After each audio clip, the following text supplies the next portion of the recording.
রোজা ছেড়ে দেয় নাই, হজ ফরজ হওয়ার পরে ছেড়ে দেয় নাই, যাকাত ফরজ হওয়ার পরে যাকাত কেউ বাদ দেয় নাই।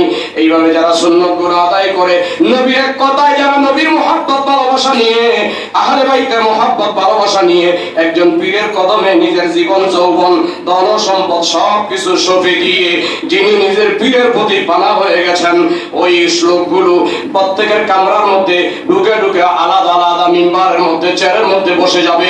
বসে যাওয়ার পরে ইয়া রাসূলুল্লাহ আপনি আসবেন। ওরা যেমন দুনিয়াতে মজলিস করত, ওই মজলিসের একটা মজলিস প্রতি সপ্তাহে এই কামরার মধ্যে হবে। যখন আপনার শান ও আজমত সিদ্দিক আকবরের মতো মানুষ বয়ান করবে, উমরের মতো মানুষ বয়ান করবে, উসমানের মতো মানুষ বয়ান করবে, বয়ান করতে থাকবে আর সবাই শুনতে থাকবে। হঠাৎ করে আপনি রাসূল মিম্বার থেকে দাঁড়িয়ে বলবেন, এ আমার গোলামেরা, এ আমার আশিকেরা, তোমরা আমার আল্লাহকে দেখার জন্য, আমার আল্লাহকে পাওয়ার জন্য হয়রান পেরেশান হইয়া দৌড়াদৌড়ি করতা দুনিয়ার জমিনে। কোন জায়গায় গেলে আল্লাহকে পাওয়া যাবে? একবার মসজিদের মধ্যে যাইতা, আর একবার মাদ্রাসায় যাইতা, একবার ওই আলেমের কাছে যাইতা, আর একবার অমুকের কাছে যাইতা, একবার মা বাবার খেদমতে থাকতা। মুহাব্বত করে লক্ষ টাকা খরচ করে আল্লাহকে দেখার জন্য, আল্লাহকে পাওয়ার জন্য তুমি কাবা ঘরে জিয়ারতে এসেছো, রওজায়ে আতহারের জিয়ারতে এসেছো, কিন্তু দেখতে পাও নাই। দুনিয়ার জমিনে দুনিয়া থেকে মারা গেছো, এখন বেহেশতের মধ্যে আল্লাহ তোমাদের সাথে দেখা করবেন, আল্লাহ তোমাদের সাথে সাক্ষাৎ করবেন, আল্লাহ তোমাদেরকে সালাম দিবেন। প্রতি সপ্তাহে একবার একটা মজলিস হবে, সেই মজলিসের মধ্যে আপনি মুহাম্মদুর রাসূলুল্লাহ সভাপতি থাকবেন। নবীজি গো, আপনি যখন মিম্বারে দাঁড়াবেন, দাঁড়ানোর পরে সকালে জিজ্ঞাসা করবেন, এ আমার আশিকেরা, ও আমার পাগলেরা, গোলামেরা, তোমরা তো আল্লাহকে দেখার জন্য পাগল ছিলা, নবীকে দেখার জন্য পাগল ছিলা, হয়তোবা দুনিয়া দেখতে পারো নাই, আজকে একটু তাকায়া হাদিস কুরসি দেখে নেবেন। ইসলামিক ফাউন্ডেশন বাংলাদেশ সরকার কর্তৃক যে প্রতিষ্ঠিত হয়েছেন, বঙ্গবন্ধু শেখ মুজিবুর রহমান তিনি যেটা প্রতিষ্ঠা করেছিলেন ফাউন্ডেশন, ফাউন্ডেশন থেকে বাংলা হয়ে গেছে হাদিসে কুদসি নামে একটা বই আছে, যদি কিনে পড়তে পারেন ভালো। এটার সম্মান বুখারীর ঊর্ধ্বে, এটার সম্মান মুসলিমের ঊর্ধ্বে, পৃথিবীর যত হাদিস আছে সব হাদিসের ঊর্ধ্বে হাদিসে কুদসি, ওইটা বাংলা করে দিয়েছে ফাউন্ডেশন। একটু কিনে যদি দেখেন, নবীজি বেহেশতের মধ্যে কামরায় দাঁড়ায়া শুনে নেন বাবার আওয়াজ। রাসূল বলবে, তোমরা আমাকে দেখার জন্য পেরেশান ছিলা, সবাই মন করে প্রাণ করে দিল উজাড় করে আমাকে দেখো। সবাই এক নজরে রাসূল যখন দাঁড়াবে, দাঁড়াইয়া আকাশের চাঁদ কেমন দেখা যায় এমনি ভাবে রাসূলের দিকে সবাই তাকায় থাকবে। সবাই তাকানোর পরে আল্লাহর রাসূল বলবে, আমাকে দেখা হইছেনি? কয় জি হইছে। তাইলে আল্লাহরে দেখতে মনে চায়নি? কয় মনে চায়। তাইলে আমারে আরো ভালো করে দেখো। রাসূলকে ভালো করে দেখে নিলেন সবাই। এবার বলবেন, দেখা হইছেনি? কয় হয়ে গেছে। বাবারে, আমার কথা না, আমার কথা না, দেখা হইছেনি? কয় হয়ে গেছে। কয় তাইলে চোখ বন্ধ করো। সব জান্নাতীরা চক্ষু বন্ধ করবেন। বন্ধ করার পরে রাসূল গায়েব হয়ে যাবেন। গায়েব হওয়ার পরে বলে দিবেন, ইন্নী আনাল্লাহ, এইবার তোমরা আল্লাহরে দেখো।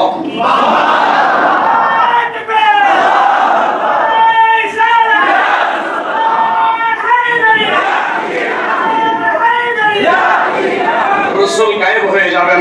রাসূল আগে রাসূল দেখা দিবেন। রাসূল দেখা দেওয়ার পরে আমাকে যেহেতু দেখা শেষ হয়েছে, এবার রাসূল বলবে, আমি গায়েব হয়ে গেলাম। রাসূলের পাক গায়েব হয়ে যাবেন, আর রাসূলকে দেখা যাবেন না। একই মিম্বারের মধ্যে, একই মিম্বারের মধ্যে, যেই মিম্বারে দাঁড়াইয়া রাহমাতুল লিল আলামিনকে দেখেছো, সেই মিম্বারের মধ্যে দেখবা আমার আল্লাহ কুদরতি ভাবে দাঁড়ায় আছে।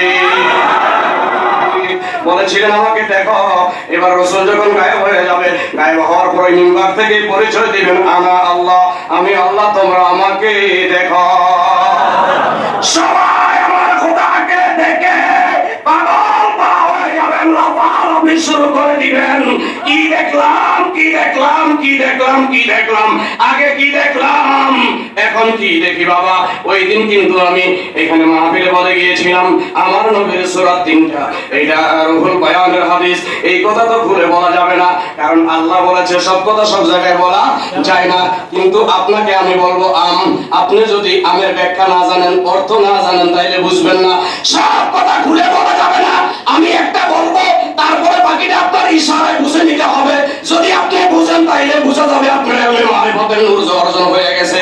আর যদি না বুঝেন তাইলে মারিফত থেকে আপনি দূরে। আনিল ইহসানি ওয়াল মারিফা, যতক্ষণ পর্যন্ত ইলমে মারিফতের নূর আপনার অন্তরে না থাকবে, খোদার কসম, খোদার কসম, খোদার কসম দিয়ে বলে গেলাম, আমার কথা নয়, রাহমাতুল লিল আলামিন 1400 বছর আগে বলেছেন, যতক্ষণ পর্যন্ত ইলমে আসবে, নাজাত পাওয়ার সম্ভাবনা নাই। তাইলে একটা কথা বললে যদি আপনি পরেরটা না বুঝেন, বুঝে গেল আপনি মারিফতের জগতে এখনো যান নাই, মারিফতের নূর আপনার নাই। এই জন্য আমি একটা বলবো, 2 নম্বরটা আপনি বুঝে নিতে হবে। এইটার নাম হচ্ছে ইলমে মারিফত। যেটা বলা যায় না শুধু বোঝা যায়, যেটা বোঝা যায় কিন্তু বলা যায় না। এমন কিছু আছে লেখা যায় বলা যায় না, অনেক কিছু আছে বলাও যায় না লেখাও যায় না, শুধু অনুভব করা যায়। ওই অনুভবটাই হচ্ছে আল্লাহর রাসূল মুহাম্মদ খোদা নেহি মগর খোদা সে জুদা নেহি। দুনিয়াবি জমিনে মুহাম্মদকে যদি কেউ খোদা কয় তাইলে কাফের, আবার জুদা কইলেও বেঈমান। কিন্তু হাসরের ময়দানে তুমি কেমনে কি করবা? সিবগাতাল্লাহি ওয়া মান আহসানু মিনাল্লাহি সিবগা ওয়া নাহনু লাহু আবিদুন। সূরা বাকারা এটাই প্রমাণ করে যে রঙে খোদা রঙে মুহাম্মদ, দুই রং যদি নামে ভিন্ন কিন্তু হাকিকতে দুইজনের জায়গায় এক জায়গায়, এইটা বোঝানো সম্ভব না। মুক্তা বলে ইলমে মারিফতের দরজা কাকে বলে? হুজুররা শুধু মারিফতের কথা বলেই আসবে, কিন্তু মারিফতের মূল রহস্যটা সেটা কিন্তু বললেন না। এই জন্য আবারও বলি, কথাটা শুনেন। সিবগাতাল্লাহি ওয়া মান আহসানু মিনাল্লাহি সিবগা ওয়া নাহনু লাহু আবিদুন। কথা হচ্ছে নাম ভিন্ন রং এক, নাম ভিন্ন রং এক, নাম ভিন্ন রং এক, এটা আপনি বুঝবেন না। লা মাকানের দরজায় যখন যাবেন, লা শারীক, খোদা কেউ খোদার শরীক নাই। আবার এই কথা বলা আছে লা ইলাহা ইল্লাল্লাহ মুহাম্মদ রাসূলুল্লাহ, কথা কিন্তু একই। ঘুরে গেলে দেখবেন জায়গা মতো গেলে হ্যাঁ একই দেখবেন যে লা ইলাহা ইল্লাল্লাহ মুহাম্মাদুর রাসূলুল্লাহ। আগে বলা আছে আল্লাহর কেউ শরীক নাই, আল্লাহ লা ইলাহা ইল্লা আল্লাহ ছাড়া কোনো মাবুদ নাই। আবার এই কথা বলা আছে মুহাম্মদ রাসূল আল্লাহ। মুহাম্মদ আগে, তারপরে রসুল, তারপরে আল্লাহ। মুহাম্মদ রাসূল আল্লাহ, এই কথাটা আমি আপনাদেরকে বুঝাইতে পারবো না, কারণ এই কথাটা বোঝানোর জন্য আরো একটা বাগায়া যেতে হচ্ছে। মুহাম্মদ হচ্ছে এটা বালাগাত যারা পড়ে, বাংলা যেমন গ্রামার আছে, ইংরেজিও তেমন গ্রামার আছে, আরবিতেও একটা গ্রামার আছে। বাংলা গ্রামার পড়লে বাংলা সম্বন্ধে ভালো বোঝা যায়, ইংরেজি গ্রামার পড়লে ইংরেজি ভালো বোঝা যায়, আরবি গ্রামার পড়লে আরবি ভালো বোঝা যায়। আরবি গ্রামারের নাম হচ্ছে নাহউ সরফের কায়দা, বালাগাতের কায়দা। ওই নাহউ সরফ পড়ে দেখলাম, ওখানে লেখা আছে মুহাম্মদ, মুহাম্মদ হচ্ছে মুযাফ, রাসূল হচ্ছে মুযাফ ইলাই, রাসূলুল্লাহ মুযাফ ইলাই। মানে এমন একটা শব্দ, রাসূল কোনোদিন আল্লাহ হয় না, কিন্তু আল্লাহ রাসূল থেকে জুদাও হয় না। এই দুইটাকে এমন ভাবে ঠিক করা হয়েছে রে বাবা, মানে তুমি আমাকে দেখো তো আল্লাহকে দেখবা। কথা কিন্তু আমার নাই। ইমামে বুখারী বলেন মান রাআনি ফাকাদ রাআল হাক্কা, যে আমাকে দেখেছে সে যেন আল্লাহকেই দেখেছে। তো আর তোমার কেমনে বুঝাবো বলেন? কিছু বোঝা যায়নি?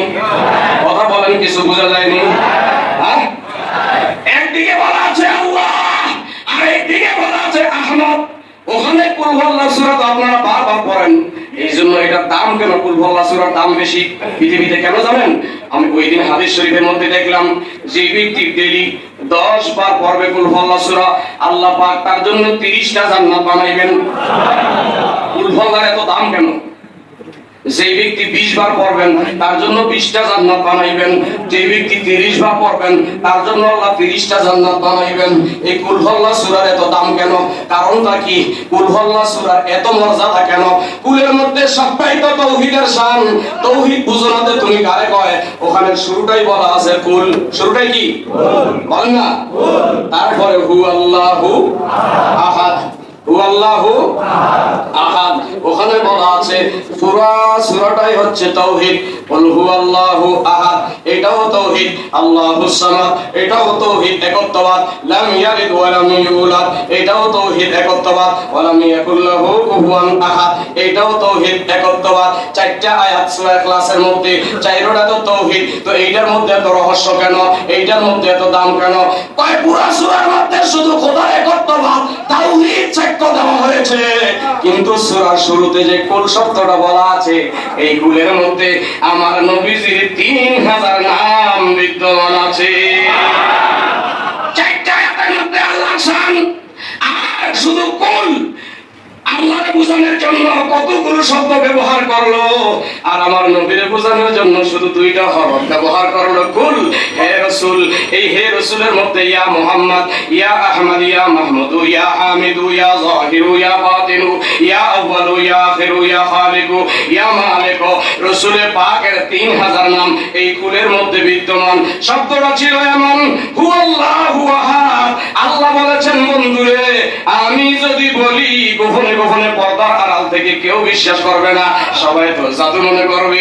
আমি তো গোপনে, কারণ মানুষের সামনে প্রকাশও হতে পারছি না, কারণ প্রকাশ যদি হয়ে যাব তাইলে তো দুনিয়া থাকবে না, রহস্য বলে যাবে। কিন্তু আমি তো প্রকাশ হতে পারছি না, গোপন থেকে যদি হু আল্লাহু আহাদ এই কথাটা বলি যে আল্লাহ এক, কেউ বিশ্বাস করবো না। এটা বিশ্বাস করার জন্য কুল লাগাইয়া দিলাম। হু আল্লাহ আপনি বলবেন, যদি আপনার জবান দ্বারা বাহির হয়ে যায় কেউ অমান্য করবে না। আপনি বলবেন কুল, আপনি বলে দিবেন হু আল্লাহু আহাদ, আল্লাহ এক, একক, একলা, একমাত্র, কেউ তার শরীক নাই। যখন আপনি বলবেন সবাই বলবে লা ইলাহা ইল্লাল্লাহ। তাইলে নবীজি গো, আল্লাহ তো আছে জানি মানি, সব কিছু তো কথা আপনার, নাকি আল্লাহ বলছে? আল্লাহ তো বলছে এটা নবীর কাছে, কিন্তু আমাদের জগতের কাছে বলছে কে?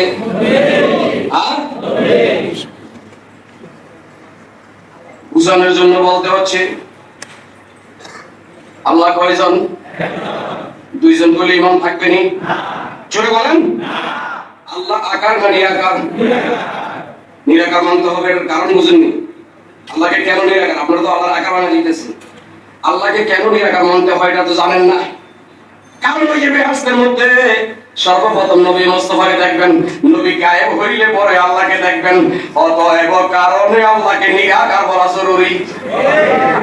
কি বলা জরুরি?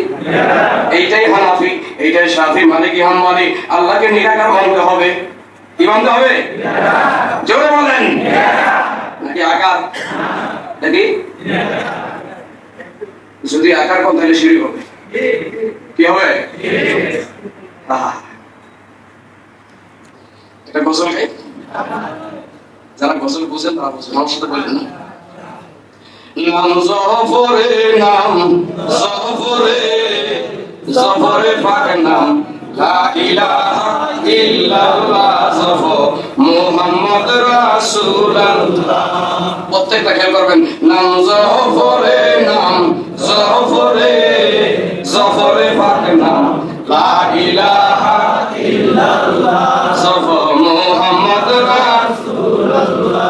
একটু আস্তে না, একটু জবান খুললা মুহাব্বত করে বলতে হবে। নাম জফরে, নাম জফরে, জফরে পাক নাম লা ইলাহা ইল্লাল্লাহ, জফর মুহাম্মদ রাসূলুল্লাহ। কুরআন সূরার ব্যাখ্যা দিতেছি, কিন্তু খেয়াল করবেন।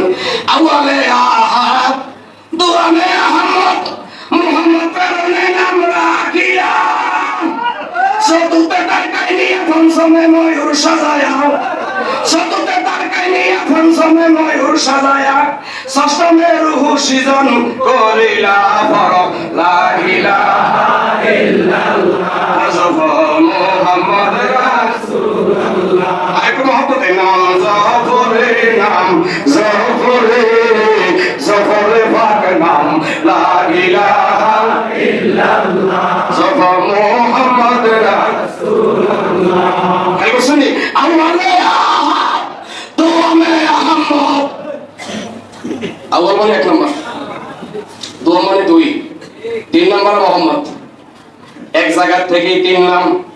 আউয়ালে আহাদ, দুআনে আহমদ, মুহাম্মদ প্রেরণে নাম রাখিলা, চতুর্থে তারকায় নিয়া পঞ্চমে ময়ূর সাজাইলা, চতুর্থে তারকায় নিয়া পঞ্চমে ময়ূর সাজাইলা, ষষ্ঠমে রূহ সৃজন করিলা পর লা ইলাহা ইল্লাল্লাহ, মুহাম্মদ রাসূলুল্লাহ। আরে দিল পড়ে নাম জফরে, নাম জফরে, জফরে পাক নাম লা ইলাহা ইল্লাল্লাহ, জফর মুহাম্মদ রাসূলুল্লাহ। সপ্তমে আরশনিয়া মালাকুল বানাইয়া, সপ্তমে আরশনিয়া মালাকুল বানাইয়া, অষ্টমে বাইকা বলে পাইছে আব্দুল্লাহ, নবমে আমেনার ঘরে জন্মিল মক্কার শহরে, নবমে আমেনার ঘরে জন্মিল মক্কার শহরে, কি আজব লীলা প্রকাশ করিলা পর লা ইলাহা ইল্লাল্লাহ, মোহাম্মদ নাম জফরে নাম জফরে জফরে পাক নাম লা ইলাহা ইল্লাল্লাহ মোহাম্মদ রাসূলুল্লাহ দশমে নূরে জামান হয়ে যায় ইন্তেকাল দশমে নূরে জামান হয়ে যায় ইন্তেকাল আশিক উম্মতের কান্দায়া গেলা মুফাদের বাসনা তোমার সারা বাসিনা মুফাদের বাসনা তোমার সারা বাসিনা ভাইজান মরণ বেলা জফলা ইলাহা ইল্লাল্লাহ নাম জফরে নাম জফরে পাক নাম লা ইলাহা ইল্লাল্লাহ নাম জফরে নাম জফরে জফরে পাক নাম লা ইলাহা ইল্লাল্লাহ মুস্তাফা মুহাম্মদ রাসূলুল্লাহ নাম জফরে নাম জফরে পাক নাম লা ইলাহা ইল্লাল্লাহ মুস্তাফা মুহাম্মদ রাসূলুল্লাহ কি বুঝবেন এখানে আহাদের খবর এখানে আহাদের খবর ওই ব্রাহ্মণবাড়িয়া গেলে দেখবেন একটা দরবার আছে নাম হইল সুতরা দরবার শরীফ কি নাম কথা কই না ব্রাহ্মণবাড়িয়াতে আছে বিশাল বড় দরবার অনেক বড় দরবার সুতরা দরবার শরীফ যিনি প্রতিষ্ঠা ছিলেন পীর ছিলেন হযরতে আব্দুল খালেক রাহমাতুল্লাহ আলাইহি তিনি এত বড় আলেম ছিলেন না তিনি ছিলেন একজন কলেজের প্রফেসর কি ছিলেন কিন্তু এত বড় ওলি ছিলেন এত বড় ওলি ছিলেন একদিন সিলেটে গেছেন হযরতে চাশনী পীর রহমাতুল্লাহ আলাইহির মাজার জিয়ারত করতে যায়া ওই আব্দুল খালেক রহমাতুল্লাহ আলাইহি পাহাড়ের গুহা দিয়ে ঢুকছেন ঢুকে দেখতেছে এক ব্যক্তি দুরূদ শরীফ পড়তেছে সেখান থেকে তিনি দুরূদের ওজিফা নিয়ে আসলেন কত বড় বলেছিলেন তিনি দুইটা কিতাব লিখেছেন একটা কিতাবের নাম সাইয়্যিদুল মুরসালিন আর একটা কিতাবের নাম হচ্ছে সিরাজুস সালেহিন দুইটা কিতাব লিখেছে এই দুইটা কিতাবের আলোচনায় তিনি আহমদ এবং মুহাম্মদ আহমদ এবং মুহাম্মদ এই দুইটা নামের আলোচনা করতে গিয়ে আহা যেই কথাটা কাজী নজরুলও বুঝেছে কাজী নজরুল বলেছিলেন এই কথাটা ওনার ভাষায় আহাদ ও আহম্মদের মাঝে শুধু নিমের ব্যবধান সাধনা করলেই বুঝবা কে কার প্রমাণ কত সুন্দর কথা কাজী নজরুলের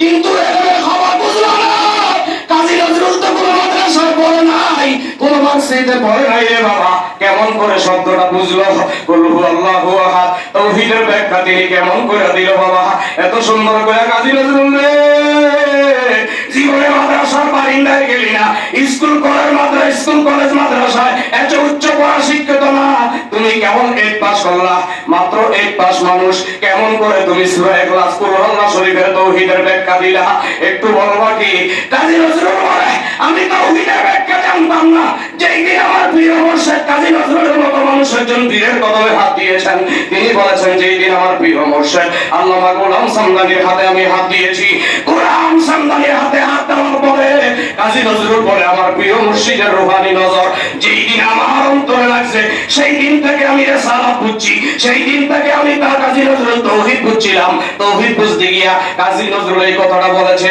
আহাদ ও আহম্মদের মাঝে নিমের ব্যবধান সাধনা করলেই পাইবা কে কার প্রমাণ অন্য এক জায়গায় সেই চরমনাই পীর এসহাক সাহেবের একজন খলিফা রয়েছে সে মানিকগঞ্জের সিদ্দিকনগর দরবার শরীফ পীর আজহারুল ইসলাম সিদ্দিকী উনি একটা বই লিখেছেন বেদে মারিফাত ওই বইয়ের মধ্যে তিনি লিখতেছেন মুহাম্মদের রূপ ধরিয়া কে আসলো রে দুনিয়ায় সত্য কথা বলতে গেলে পড়বে ছুরি এই গলায় তিনি বলতে গিয়া না বললে একটা কথা বলে দিছে এরপর বলছে বলতে গেলে পড়বে ছুরি এই গলায় এই কথা বলে তিনি সামনে আগাইতে গিয়া ওই পীর আজহারুল ইসলাম সিদ্দিকী মানিকগঞ্জ